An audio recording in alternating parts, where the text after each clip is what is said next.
एक दफ़ा का ज़िक्र है कि एक कौवा जंगल में रहता था।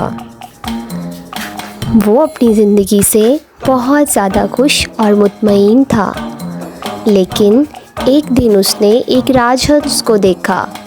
कौवे ने सोचा कि ये राजहंस तो बहुत सफ़ेद है और मैं बहुत काला हूँ। ये तो दुनिया का खुशतरीन परिंदा होगा। वो राजहंस के पास गया और बोला, आप तो दुनिया के खुशतरीन परिंदे होंगे क्योंकि आप बहुत सफ़ेद और ख़ूबसूरत हैं।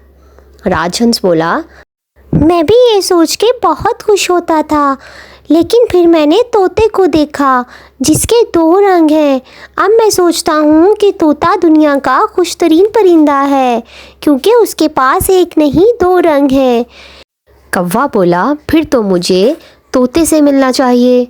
वो तोते के पास जा पहुँचा और बोला, वाह, आपके तो 2 रंग बहुत प्यारे और ख़ूबसूरत हैं। आप तो दुनिया के खुशतरीन परिंदे होंगे।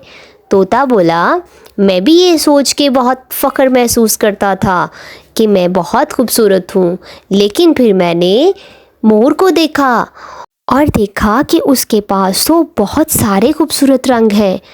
ये सुनकर कौवे ने जवाब दिया, ओह अच्छा, फिर तो मुझे मोर से मिलने जाना चाहिए।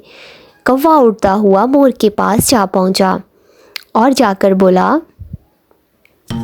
ओ मोर, आप कितने प्यारे और इतने ज़्यादा रंगों के साथ बहुत खूबसूरत लग रहे हो, लेकिन देखो मैं कितना गंदा और काला हूँ।